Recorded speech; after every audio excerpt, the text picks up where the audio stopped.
They said money makes the world go round. But that wasn't the case for Benson.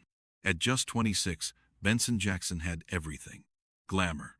Rows of expensive cars. Private jets. People rose to their feet the moment he entered a room. He was the only son among the triplets of Chief Roland and Mrs. Stella Jackson, one of the most influential families in the country. His father owned Jackson Worldwide Enterprises, and his mother had her own talk show and was also a renowned philanthropist. Benson had grown up in luxury, surrounded by the fine things money could buy. He had never known struggle in his life. Not even a drop of rainwater had ever touched his skin before. Yet, despite all of it, he felt painfully empty. Everyone around him seemed more interested in his family's wealth than in the man he truly was. He was exhausted by fake friends and by women who admired his money rather than his heart. He longed deeply for someone who would see him, not the Jackson fortune. One evening, after enduring yet another shallow conversation with one of the many dates his mother arranged for him, Benson felt something shift inside. The woman had beauty, yes, but lacked even the simplest manners. He was tired of empty charms. Once there was a lady named Tasha, a woman he truly believed was different, smart, charming, and kind. He had given her his heart without hesitation. Whatever she wanted, he provided instantly. They became engaged, and he planned a life with her. One morning she called him, crying that her mother was dying and needed a kidney transplant. Later, he discovered it had all been a scheme to extort money so she could run away with her hoodlum boyfriend. After that betrayal, the truth became clear to him. They saw him as a walking check. He wanted someone he could call his own, someone he could talk to, someone who would let him be himself. As he sat alone in his living room, the weight of everything he had been suppressing finally cracked something inside him. That moment led to a drastic decision, one that shocked his parents. Benson sat with his parents in their large mansion living room. The air was heavy, silent, expectant. He took a deep breath before he spoke. "Dad, Mom, I've been thinking about something for a long time," he began, his voice steady but serious. "I want to leave this city for a while." His mother froze immediately. "Leave? Benson, what do you mean leave?" she asked, her face tightening in worry. "Why would you want to leave? Everything you need is right here." "Mom, that's the problem," Benson sighed. "Everyone here knows me as Benson Jackson. Most women here already know my name, my position, my wealth. Nobody wants to know me for who I am.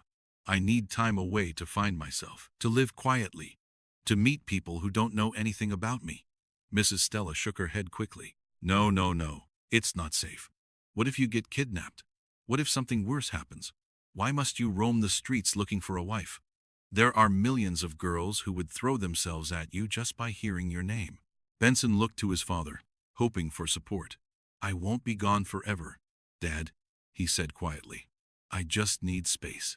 If I don't find what I'm looking for, if I can't find love on my own, I'll come back and I'll marry anyone you choose, even the tech billionaire's daughter you keep mentioning." Chief Roland raised a brow. "The one you've refused to meet?" Benson nodded. "Yes, Dad. But first I need to try this. I need to know someone can love me for who I am, not for money." His father leaned back in his chair, thinking. He had watched his son struggle for years, desperate to be seen beyond his wealth. Mrs. Stella frowned, clearly displeased. "Chief, say something. This is a bad idea." But Chief Roland finally turned to his son, his expression calm. "Son," he said, "I understand what you're searching for, but running away won't solve everything." He paused, thoughtfully. "What if I offer you a better option?" Benson looked up. "A better option?" His father nodded slowly. "Instead of leaving completely, why not work as a regular staff member at one of our out-of-town branches? Somewhere no one knows you're Benson Jackson, the heir to Jackson Worldwide Enterprises. Go as a normal employee. Live simply. Observe how the company is being managed. And who knows?" A faint smile touched his lips. "You might even find what you're looking for." Benson's eyes widened slightly at his father's suggestion. "So? I won't use my real identity?" "Exactly," his father replied. "No special treatment, no luxury, just a normal life." Mrs. Stella looked from her husband to her son, still worried but slowly calming. If he must go, this way is safer, she said to herself. But Benson, promise me you'll be careful. I promise, Mom, Benson said softly. I just want to experience life as a simple man. I need this. For the first time that evening, he allowed himself a small smile. Thank you, Dad. The next morning, the plan began. Benson trimmed his fine hair very low. He wore a simple shirt that looked slightly faded with plain black shoes. Instead of a sleek designer briefcase, he carried an old laptop bag. No wristwatch, no designer perfume, nothing that hinted at wealth. He even softened his voice, adding a little uncertainty. Like someone new, someone ordinary. He was no longer Benson Jackson. He was Solomon, the new junior IT assistant at Jackson Worldwide Enterprises. When he arrived at the staff gate, he approached the security post with calm confidence, careful not to reveal who he truly was. One of the guards eyed him closely. Yes, what are you here for? The guard asked. I'm the new junior IT assistant, Benson answered in his softer, humble voice. The guard checked the ID card, glanced at Benson's plain clothes, then pointed toward the building. Enter. Go to the IT department on the second floor. Meet the IT supervisor. Benson nodded and walked inside. The hallways were busy, crowded with staff moving quickly from one department to another. People passed him without pausing. Some gave him a brief glance and looked away. No one welcomed him. To them, he was just another junior IT staff sent from headquarters. Nothing special. When he reached the IT office, he knocked lightly and stepped in. A man behind the desk looked up. His tag read, Mr. David, I supervisor. You're the new IT assistant? The man asked flatly. Yes, sir. My name is Solomon, Benson replied, still keeping his voice small. Mr. David nodded without a smile. Your duties today are simple, but plenty. You'll start first with our new system setup and update antivirus on all ground floor systems. The tools and laptops are in the equipment room. Start immediately. Yes, sir, Benson said. He went to the equipment room, collected a small toolkit and several network cables. Then he began his first shift. The work was tougher than he expected. Some systems kept crashing. He bent over desks, crawled under H-tables to fix wires, and moved from one office to another in silence. His fingers grew sore from typing and tightening cables. But he didn't complain. He wanted to feel what an ordinary man felt. And it was in this new role that Benson met Faye. Femi was in his late 20s, sharp-eyed and confident with a pride that filled every room he walked into. He wasn't just any staff. Femi was the son of the branch manager, and everyone knew it. He acted like his father owned Jackson Worldwide Enterprises itself. He walked like a king, spoke like a boss, and treated other staff with an arrogant, almost dismissive tone. Femi was one of the senior IT staff, and Benson, now Solomon, had been assigned under him. On his first day, Faye treated him like trash. So you're the new junior. You better be useful, Faye said sharply. Femi always saw himself as superior to everyone else, and he wasted no time bossing Benson around. As the days passed, Faye wasted no time in making this difficult for him. Full of himself, flirting with every girl in sight. Working with him wasn't easy, but Benson understood that being by Femi's side helped him study the staff and learn how each department operated. He had almost forgotten what it felt like to be a man of power and influence. Now he was just another junior staff, living a simple life like everyone else. But that peace did not last long. Each morning Benson arrived early, doing his tasks quietly while observing the environment. Some workers were polite but distant. Others were cold, proud, and unkind. Most ignored him completely. One afternoon in the staff cafeteria, while rushing to get lunch, Benson noticed a young woman sitting alone. She ate plain porridge from a small container. Her shoes were worn, her hair loosely tied. When she noticed an elderly cleaner sitting alone, looking exhausted after a long morning of work, she stood up softly and offered him water. That small act of kindness caught Benson's attention instantly. Her name was Naomi. She was one of the cleaners. Quiet, respectful, hardworking. She avoided gossip, did her duties with care, and minded her business. She looked like someone that had nothing. Yet, she still found a way to be kind. As Benson passed her table, Naomi looked up and smiled. Good afternoon, sir. He paused, surprised. You're talking to me? Yes, she replied gently. I see you working in the IT department every day. You're very hard work. He smiled shyly. Thank you, he said. She nodded, lifted her mop bucket, and walked away. That short moment stayed with him all day. It was the first time anyone had shown him respect or appreciated his efforts since he began his undercover journey as a junior IT assistant. Later that evening, Benson sat in his small apartment, replaying the encounter. The thought of Naomi and her selfless act kept returning. He was drawn to her, wanting to know more. The next day, he arrived at work with unusual curiosity. He followed his routine quietly, but his eyes were searching. He wanted to understand Naomi better. He wanted to know if the kindness he saw was real. That afternoon, Naomi passed through the hallway, chatting softly with another cleaner. Benson paused in the IT room just to watch her. She didn't notice him. Her steps were gentle, her voice calm. She didn't try to impress anyone. She looked like someone who had gone through a lot, yet remained strong, humble, and peaceful. At lunchtime, he saw her again. She brought food from home. Plain jollof rice packed neatly in a small container. She sat in her corner and took out a small bottle of water. As she was eating, that was when one of the office messengers who had been working all morning walked past tired and sweaty. Without hesitation, Naomi called out softly, "Come, take some. I have enough." She handed him half of her rice without thinking twice. Benson watched from a distance. That moment confirmed everything he felt the day before. She was truly different from the other staffs. The thought of Naomi stayed in his heart ever since that day. As he rushed through the hallway one morning with a cup of hot coffee in his hand, he had barely slept. His mind was restless from all the tasks he had on ground that week.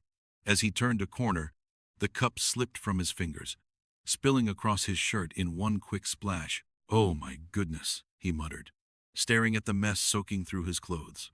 Naomi, who had been quietly cleaning the IT office nearby, heard the sound and stepped out. The moment she saw him, she gasped softly. "Oh, no, sir. Are you okay?" Benson felt embarrassed. "I'm fine. Just not my best morning." Without hesitation, Naomi knelt to wipe the coffee from the floor. Then she stood again. Her eyes moved to his shirt, completely stained. "You can't walk around like this," she said. "Follow me." "Follow you?" Benson asked, confused. "Yes," she replied gently. "Come?" She led him to the janitor's room and opened a small locker. From inside, she pulled out one of her oversized t-shirts. Plain cotton, nothing fancy, clean, neatly folded. "You can wear this for now," she said. "I'll help you wash the shirt." Benson blinked. "You'll wash it?" "Yes," she said simply. "It's not a problem." He was speechless. No one had shown him that kind of kindness before. He took the shirt with both hands. "Thank you," he said quietly. "And please don't call me sir. My name is Solomon." She chuckled softly. "I am Naomi." That small moment shifted everything. After that day, they spoke more often. She greeted him every morning. He waited for her during lunch breaks. They laughed over little things. Femi, who was used to being the center of attention for most girls, noticed immediately. Each time he saw them talking, his smile disappeared. "Why is Solomon getting so much attention? What is so special about him?" he muttered to himself. Naomi usually avoided everyone, especially higher-level staff. She cleaned quietly, kept her head down, minded her business. One afternoon, Faye entered the IT office. He found Naomi laughing softly at something Benson said. It was a small laugh, nothing dramatic, but it caught him off guard. He stopped at the door and stared. What is so funny that is making her laugh like that? Since Naomi started working in the company, Faye had tried several times to get her attention. Each time, she simply nodded, answered politely, and walked away. To him, it made no sense. Women usually noticed him. They tried to impress him. After all, he was the manager's son. Handsome, educated, and proud of it. But Naomi, it was like he didn't exist. As he watched her and Benson talk like old friends, something pinched sharply in his chest. Then, one fateful day, he approached her again. "Naomi," he called. She paused, hugging her mop handle gently. "Good afternoon, sir." Femi flashed his usual confident smile. "You didn't even notice I was talking to you earlier." "I said good morning." Naomi blinked innocently. "Ah, I'm sorry, sir. I was cleaning. I didn't hear." He leaned slightly closer. "I've been trying to get to know you better. You never have my time." Her voice stayed calm. "I'm always busy with work, sir. I don't want any trouble." The word trouble stung him. Before he could respond, Benson walked past the hallway. Naomi's face brightened instantly. "Hey, Naomi, would you like to go grab lunch later?" "Sure," she replied with a warm smile. Femi's chest tightened in annoyance. She had never smiled like that at him. Never. Naomi nodded politely to both men and walked off, her mop in hand. Femi's jaw tightened, his ego bruised. A common cleaner had ignored him. From that moment, his jealousy slowly shifted into resentment. He hated the way Naomi treated him like any other person instead of the manager's son. And he hated even more that Benson was receiving the attention he couldn't get. The next morning, Faye called Naomi to his office. "Good morning, sir." Naomi greeted softly, bowing her head. "Morning, my dear," he replied, smiling. "Naomi, has anyone told you how beautiful you are?" "Thank you, sir," she answered, uncertain about where the conversation was heading. "I've been watching you," Femi continued. "You're different. You don't talk much. You don't throw yourself at men like the others." Naomi stayed quiet. Femi leaned back, confidence dripping from his smile. "I can give you a better life. My father is in charge of the company. I can change your life in a heartbeat, you know." She looked at him, confused. "I have the power to control everything. The board listens to me. The staff obey me." He pressed on. "If you stay close to me, your life will change. I'll make them increase your salary, buy you better clothes, and you won't have to suffer again." Naomi remained steady. "Thank you, sir, but I'm not interested." Femi frowned. "You think I'm lying? You don't believe I can take care of you." "It's not about belief," she said gently. "I'm just not interested." He laughed coldly. "So, you prefer to clean toilets, wear secondhand clothes, and eat plain food for the rest of your life." Naomi stood up. "It's better than pretending to love someone for their money." She walked out of his office, leaving him stunned and angry. From that day on, he began treating her harshly. He piled more work on her, spoke to her with coldness, but Naomi didn't waver. She continued working with quiet dignity. From the corner, Benson noticed everything, every look. Femi gave her every time she walked out of his office, holding her dignity like a crown. Later that day, Naomi was taking a break in the hallway, and Benson walked up to her. "Are you okay?" he asked. She smiled lightly. "Yes." "Why? You look tired." "I'm fine," she said. "I just had a long day." Benson hesitated. "I saw you give away your food earlier today. What will you eat?" "I'll be fine," she replied softly. "There's something peaceful about giving. Not everyone is privileged to have even one plate of food a day. Since God has given me that privilege, why not share with others, no matter how little?" He looked at her with admiration. He sensed she was hiding something deep, but he had no right to judge. "You have a heart of gold," he said. She chuckled. "You sound like someone who knows me better than I know myself." "Maybe I do," he said gently. She studied him for a moment. "And you? Who are you really?" Benson smiled. "Just Solomon, the junior IT assistant for now." Naomi nodded slowly. "Well, I see you're a man of principles. Keep it up." As she walked down the reception area to continue her cleaning, Benson watched her leave. Under his breath, he whispered, "You're not just special, you're rare." One quiet afternoon when most workers had gone for lunch, Naomi was in the lobby cleaning the couches. Suddenly, she looked up and saw Faye approaching with a proud smile. In his hand was a brand new phone still in its box. "I noticed you've been using that old phone for a long time," he said smoothly. "Take this. It's yours now. Be mine, baby." Naomi froze. She looked at the phone, then at him. "Sir, no thank you," she replied. He raised a brow. "Why not? You don't like it. It's not about the phone. I just can't give you what you want. Please look for someone else." Femi laughed. "I don't want someone else. I want you." "I'm sorry, sir," Naomi said firmly. "Never. I'm not interested." His smile dropped. His eyes hardened. "You poor thing. Do you know how lucky you are that I'm even talking to you?" he hissed. "You'll regret this. I will make your life miserable." He grabbed the phone and stormed out. Naomi stood frozen, her heart racing. Tears gathered in her eyes. She feared not the man, but the possibility of losing the only job she had struggled so hard to get.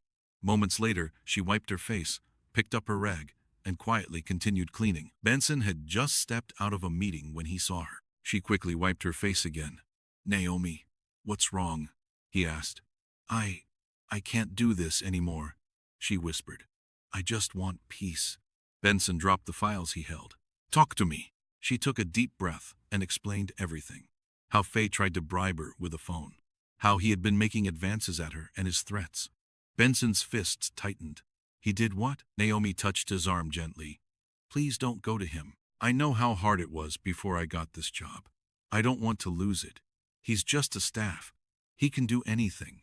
Benson met her eyes. "He has crossed the line. Let me talk to him, please," she whispered. "I don't want to get you fired." But Benson had heard enough. Without another word, he turned and marched down the hallway. Naomi hurried after him, but he was already heading straight into Femi's office. He knocked once and walked in before Femi could answer. Femi looked up, surprised. "You?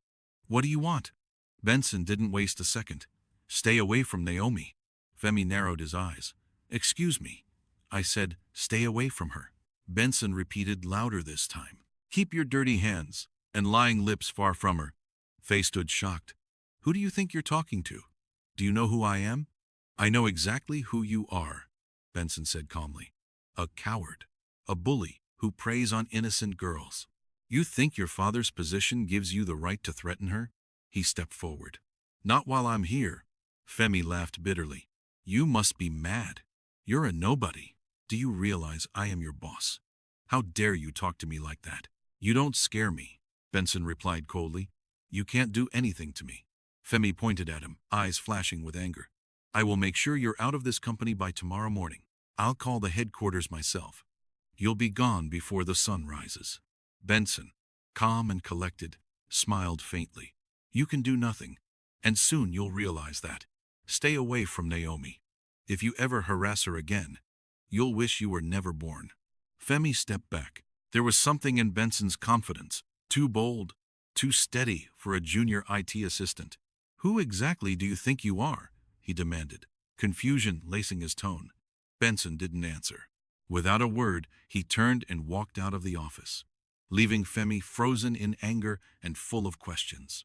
Naomi waited nervously in the hallway, heart racing. When she saw Benson return, she rushed to him. "What happened? What happened?" she asked, voice trembling. Benson looked at her gently, his calm presence soothing. "Nothing for you to worry about. I told him to leave you alone. That's all." She bit her lip, fear lingering in her eyes. "Solomon, what if he really gets you fired?" Benson's soft smile reassured her. "That's impossible." Naomi studied him, sensing something unspoken. There was a power in his eyes, something bigger than the simple junior IT assistant she saw. She didn't question it. She simply whispered, "Thank you. I'll always protect you no matter what it takes," he said quietly. That evening, Naomi sat alone in her room, lost in thoughts of Solomon. She smiled to herself, remembering how their paths had crossed unexpectedly, how he had stood up for her. She hadn't expected to meet someone like him when she had come to this town to escape the pressures of city life and her parents' constant insistence on marriage. But Solomon had changed everything. What Benson didn't know was that Naomi wasn't just any cleaner. Her real name was Georgina Smith, the daughter of a self-made tech billionaire born in the wealthiest families in the country. Privilege had been her norm. Wealth, influence, opportunity, but also pressure, especially from her mother, who had tried relentlessly to arrange a suitable marriage for her. Most recently, they had been pushing her to meet the son of Chief Roland, one of the richest men in the city. Georgina had resisted. She didn't believe in marrying for status. After a betrayal by a former fiancé, she took a break from the pressures of wealth in the city, disappearing quietly to this town for a few weeks, seeking clarity and peace. Solomon had caught her attention from the start. There was a simplicity to him she hadn't seen in the men back in her world. No arrogance, no pretense, just warmth and humility. From the moment he spilled coffee and she helped him, she realized how he treated everyone with respect. That respect and genuine kindness were rare, and it intrigued her deeply. She never revealed her true identity to him. She liked being Naomi, an ordinary cleaner in his eyes, free from expectations, free to see if his feelings for her were real. Unlike the men in her past who were drawn to her wealth and status, Solomon seemed to care about who she was, not what she was. Meanwhile, Femi's obsession with Naomi only grew.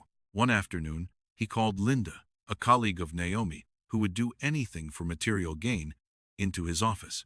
"I need your help with something," Femi said, lowering his voice. Linda looked curious. "What do you need?" "It's Naomi," Femi explained, frustration seeping into his words. "I've tried everything, but nothing works. I want you to help me convince her."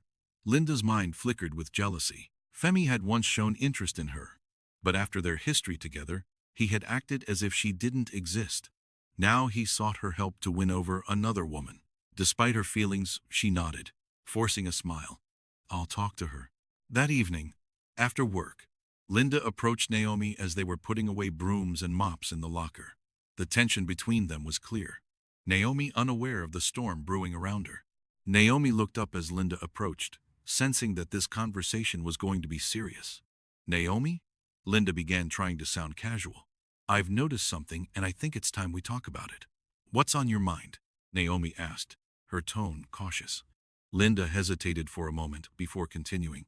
"It's Faye. You know he likes you a lot. He's the son of the manager. He has everything, money and status. Don't you think you should consider him?" Naomi sighed, feeling that familiar discomfort rise in her chest. "Linda, I don't feel anything for Faye. I'm not interested in him." Linda frowned, her frustration mounting. "But why not? Most of the girls in this office would kill to have a man like Faye interested in them. He's rich, Naomi. You wouldn't have to worry about anything if you accept him." Naomi paused, weighing her words carefully. She had always guarded the truth about her past, and she realized Linda had no idea who she really was. "Rich," Naomi repeated, narrowing her eyes. "What do you mean, Linda? You act like you've had money your whole life or something," Linda said, shrugging. "Like you don't care that Faye is rich." Naomi's heart raced, tempted to reveal the truth about being a billionaire's daughter. But she chose to keep her secret, at least for now. "I don't care about money," Naomi said firmly. "I've learned that material things don't give lasting happiness. What I care about is how I feel when I'm with someone. And when I'm with Solomon, I feel something real." Linda let out a short, mocking laugh. "So, you'd rather be with Solomon, a broke junior IT assistant that can't even afford 3 square meals when you can have Faye? Instead, you're falling for someone who barely has anything." Naomi's expression hardened. "Yes, I would rather be with Solomon. He makes me happy, Linda, and I'm not interested in Faye or his money. As for the girls that want him, they can have him." Linda's jealousy flared, and though she tried to hide it, Naomi could see it in her eyes. Without another word, Linda turned and left, leaving Naomi alone in the quiet. Weeks passed, and Benson and Naomi's bond grew stronger. He found himself falling for her more with each passing day. One evening after work, they stopped by a small suya spot, sharing a plate of suya and admiring the stars. "I'm really glad we met," Naomi said softly, a serene smile on her face. Benson turned to her, his eyes warm with affection. "So am I, Naomi." A comfortable silence fell between them, the kind that comes only when two people truly enjoy each other's presence. Naomi glanced up at Benson, her heart fluttering as she caught the way he looked at her. A mixture of admiration, care, and something deeper. Without thinking, Naomi leaned in slightly. Benson, feeling the same pull, closed the distance. Their lips met in a soft, gentle kiss, the world around them fading away. In that moment, it was just the two of them, connected in a way words could never express. When they finally pulled apart, Naomi blushed, heart racing, while Benson smiled, brushing a strand of hair from her face. Neither spoke, but the kiss had said everything. Their relationship was no longer just friendship. Something deeper was blossoming. Naomi found herself happier than ever. In Solomon, she had discovered not only love, but peace. Meanwhile, Linda's jealousy and hatred grew. Seeing Naomi and Solomon grow closer, she could not bear that Faye had chosen Naomi over her. One afternoon, as Faye exited the restroom, Linda stopped him. I need to talk to you," she said sharply. Femi, distracted by thoughts of Naomi, looked puzzled. What is it, Linda? What do you want? Forget about Naomi, Linda urged, her anger barely restrained. She's not interested in you. She's never going to be. You've been wasting your time chasing after her. Femi frowned, pride wounded. What are you talking about? She just needs more time. No, Linda said firmly, shaking her head. She's in love with Solomon. Haven't you seen how close they've become? She's not going to choose you, Faye. You need to stop chasing her and see what's right in front of you. Benson and Naomi's relationship had grown steadily, their bond deepening with each passing day. Yet, even as Benson enjoyed this new chapter of his life, he knew it was only temporary. 3 months had passed since he began his life as a junior IT assistant, and his parents had been calling frequently. Soon, he would have to return to the city. The thought of leaving Naomi behind weighed heavily on him, but he could no longer maintain the pretense of his undercover role. One evening, as they lay side by side watching a movie on his laptop, Benson knew the moment had come to reveal the truth. Or at least part of it. I need to talk to you, he said, his tone serious. Naomi looked up at him, sensing the gravity in his voice. What's wrong? Benson took a deep breath, running a hand through his hair. I have to leave this town soon. I got a better job opportunity in the city, and I can't pass it up. Her heart sank. Leave for how long? I don't know, he replied calmly. But it's important. I've been putting it off for a while, but I can't stay here forever. Naomi's gaze fell to the floor, heavy with the thought of him leaving. She had grown so attached, and the idea of him leaving left a hollow ache in her chest. I'm going to miss you, she whispered. Benson smiled gently and reached for her hand. You don't have to miss me. Confusion flickered across her face. What do you mean? He hesitated for a moment, then spoke softly. Come with me, Naomi. There's nothing for you here. You could have a better life in the city. Her eyes widened in surprise. Come with you. Yes, Benson said, his voice filled with sincerity. You don't have to stay here. We could start something new together in the city. Naomi walked quietly beside him, her mind spinning with his offer. Part of her longed to be with him. He had brought joy and peace into her life. Yet the city he spoke of wasn't just any city. It was the one she had left behind. The city of wealth and privilege she had escaped from. Benson squeezed her hand gently. I know it's a lot to think about, but we could have a good life together, Naomi. A fresh start. I don't want to pressure you, but I care about you, and I don't want to leave without you. Naomi smiled weakly. Torn. I'll think about it, she whispered. I just need some time.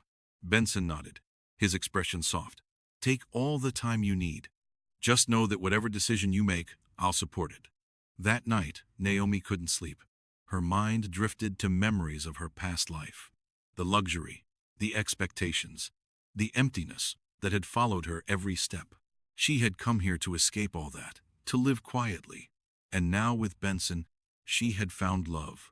The kind of love she had been searching for. But was she ready to return to the life she had left behind?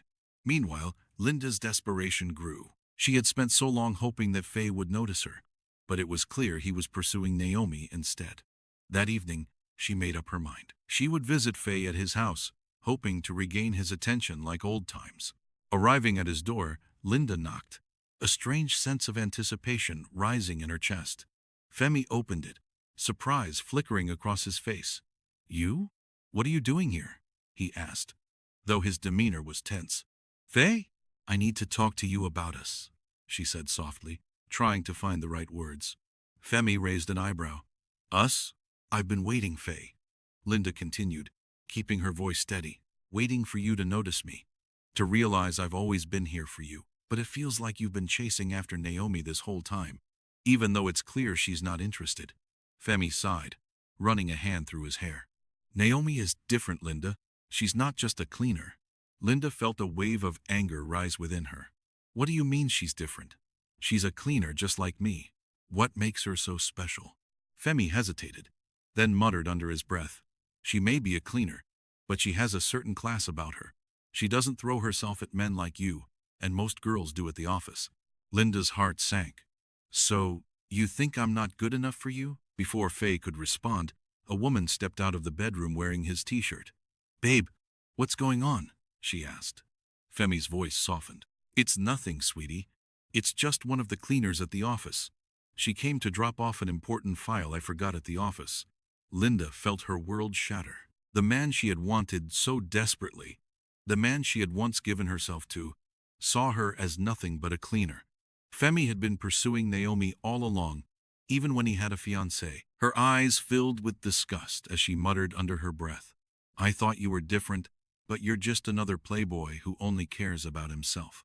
With that, she stormed out of the house, her heart heavy with disappointment and anger. Femi had never truly cared for her, and now she finally saw him for what he really was: a womanizer.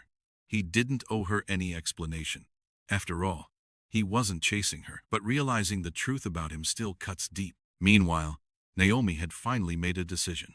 After days of contemplation about Benson's offer to move to the city with him, she knew it was time to take the leap. Returning to the city meant confronting everything she had run from. Her love for him was undeniable. The thought of starting a new life with him filled her with excitement. She was ready.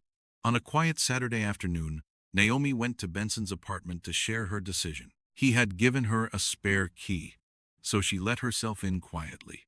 As she stepped inside, she heard his voice from the living room. He was on the phone. Naomi hadn't intended to eavesdrop, but one sentence froze her in place. "Yes, this is Benson Jackson. Tell the board I'll approve the deal once I return." Her heart skipped a beat. Benson Jackson.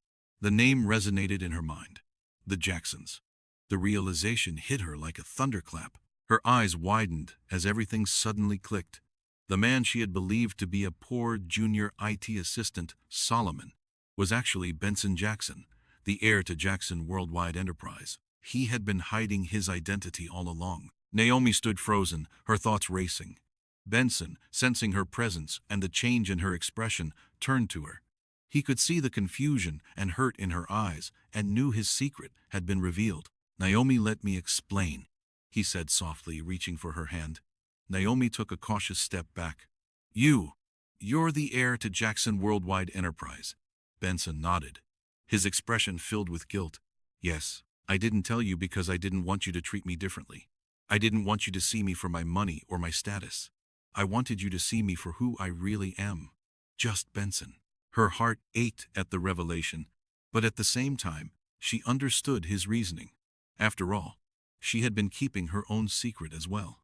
Tears welled in her eyes, but she forced herself to speak. "Why didn't you tell me?" "Because I didn't want to lose you," Benson replied sincerely, stepping closer. "I didn't want you to see me as some rich guy who always gets what he wants. I wanted you to see me, just me." Naomi searched his eyes and found the honesty there. Unlike her past relationships, he hadn't tried to manipulate her or use her. He had kept his secret because he wanted something real, just like she did. After a long pause, she nodded.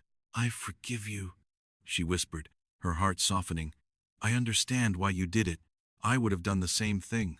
Relief washed over Benson as he pulled her into his arms. "Thank you, Naomi. I don't want to lose you." As she held him, Naomi felt the weight of her own secret pressing down on her. She had been so focused on his deceit that she had momentarily forgotten about her own. But for now, she decided to wait. "Well, talk about everything when we get to the city.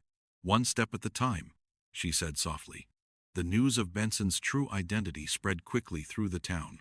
The once simple, hard-working junior IT assistant was actually Benson Jackson, the only son of one of the wealthiest men in the country and heir to Jackson Worldwide Enterprise. When Linda heard the news, she was stunned. Regret washed over Linda as she sat alone in her small room. Her thoughts replayed every moment she had looked down on him, every time she ignored him, every time she treated him as though he wasn't even worthy of a greeting. Now the man she had once labeled a hungry IT boy was the billionaire son everyone dreamed of meeting. Shame burned inside her as the truth finally settled in. Her obsession with money had blinded her to what truly mattered. She had chased after Faye, believing his money would make her happy. But now she saw clearly that Faye was nothing compared to the quiet dignity and genuine kindness Benson had always shown. Benson had been a diamond in disguise, while she had chased after gold that only looked valuable on the surface. She understood an important truth. People were often more than they seemed. Life was not just about appearance. It was about seeing the value in someone's heart. A truth she had ignored for too long. Femi, on the other hand, was drowning in fear and disbelief. He could not believe that Benson, the same man he had tried to get fired, was his boss. Days later, Naomi and Benson returned to the city. Naomi felt more certain than ever that she had found someone who truly loved her. Discovering Benson's true identity had not pushed her away. Instead, it had deepened her feelings. Just like her, Benson had wanted to be loved for who he truly was, not for money or status. Still, the city brought new challenges. As they moved through the busy streets, Benson grew quieter and more serious, worry flickering in his eyes. Naomi noticed, but tried not to dwell on it, even though an uneasy feeling settled in her chest. Soon enough, her fears became reality. Benson wanted her to meet his family. He was serious about their relationship and wanted her to be a part of his life. The moment they arrived at the Jackson mansion, Naomi felt the heavy presence of wealth and sophistication. Benson's parents were everything she had feared. From the instant she stepped inside, his mother looked at her with suspicion. "Mom, Dad, this is Naomi," Benson said, his voice filled with pride and affection. Naomi smiled politely, but her heart sank beneath their cold stares. Chief Rowland studied her in silence, his lips pressed into a thin line before his wife's sharp voice cut through the room. "And where exactly is she from?" Benson tried to speak, but his mother stopped him at once. "Let her speak for herself." "My name is Naomi," she began. "She's a nobody, a poor orphan. From what I've heard," Chief Rowland interrupted. Naomi froze. They were judging her without knowing her, unaware that she was Georgina Smith, the same woman they had always wanted their son to marry. Benson's expression hardened. "I don't care about Mr. Smith's daughter or about family status. I love Naomi, and that's all that matters." His mother shook her head. "Benson, you can't be serious. She's not one of us. You have responsibilities, expectations. Marrying her would be a mistake." "I won't marry anyone but Naomi," Benson said firmly. "I've made my choice." Naomi's heart swelled with gratitude as she watched him stand by her, even against his parents. Gripping her hand, Benson turned and walked out with her. Outside, he looked at her gently. "Are you okay?" "I'm fine," Naomi whispered. Each day Naomi spent in the house was like a living nightmare. Benson's mother never treated her like a guest. Instead, she used her like a maid. Naomi cleaned the house, scrubbed toilets, and worked endlessly. "You don't belong in this family, and you will never be good enough for my son." The words hurt deeply, but Naomi kept quiet. She never complained to Benson. Because of her love for him, she endured everything in silence. One night, the pressure became too much. Naomi locked herself in her room and broke down in tears. She reached for her phone and dialed a familiar number. After 2 rings, her mother's warm voice answered. "Georgina, darling, is everything okay?" "Mom, I need to talk to you," Naomi said softly. Her voice trembled. "I need to set things straight. It's time I tell him the truth about who I am." "The truth about who?" her mother asked gently. "I've fallen in love," Naomi confessed. "And the man I love is Benson Jackson, the same Benson you and Dad wanted me to marry. But he doesn't know I'm Georgina Smith. He thinks I'm just an orphan." Her voice broke. "His parents don't want him to be with me. They think I'm not good enough for him." After a moment of silence, her mother spoke softly. "Your father's and my anniversary is this weekend. That would be a good time to tell him the truth. Whatever decision you make, you have our support." Those words gave Naomi the reassurance she needed. The next day, an invitation was sent to the Jackson family to celebrate the 24th anniversary of Mr. and Mrs. Smith. Benson's parents were pleased. To them, it felt like destiny was finally working in their favor. Their son would meet Georgina Smith at last, the daughter of the wealthiest family in town they had always wanted. But Benson had already made his decision. No matter what happened, he would stand before everyone and declare his love for Naomi. Cleaner or not, poor or rich, he had chosen her. On the day of the anniversary, the hall was filled with city elites, CEOs, and politicians. Soft music played as guests took their seats. Naomi entered with Benson, wearing a simple yet elegant dress, her hand resting in his. "You look beautiful," he whispered. Naomi smiled even though her heart raced. Moments later, the host announced, "Ladies and gentlemen, please welcome the daughter of our celebrants, Georgina Smith." Who will give the congratulatory speech? Naomi stood and walked toward the stage like royalty. Benson froze. George Smith!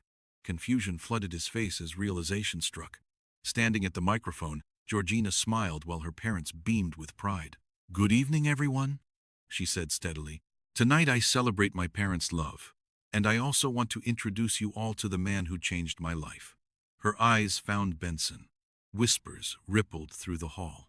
Benson's parents sat frozen as shame washed over them. The very woman they had wanted all along had lived under their roof, and they had maltreated her. Regret washed over their faces. We judged wrongly, they whispered to each other. Overwhelmed, Benson stepped outside. Georgina ran after him. I'm sorry, she said softly. I never meant to lie. I just wanted someone to love me. Not my family name, not for material things. He studied her quietly before speaking. So, the woman I fell in love with is the same woman my parents wanted me to meet. She nodded. Benson pulled her into his arms. I guess we were both running from the same thing. Name or no name, you're the same woman who loved me, stood by me even when I had nothing to offer. I love you, Georgina, he whispered, holding her closely. Inside the hall, everything changed. Benson's parents rushed to apologize to Mr. and Mrs. Smith and to Georgina for judging her by appearance. Months later, Georgina and Benson stood at the altar, surrounded by their families. Their journey had been filled with secrets, fear, and misunderstandings, but it led them to something greater than status. Love. Real love. And together they learned a lesson that would guide their future forever. Never judge anyone by their appearance. Sometimes the brightest treasures are hidden in the simplest places.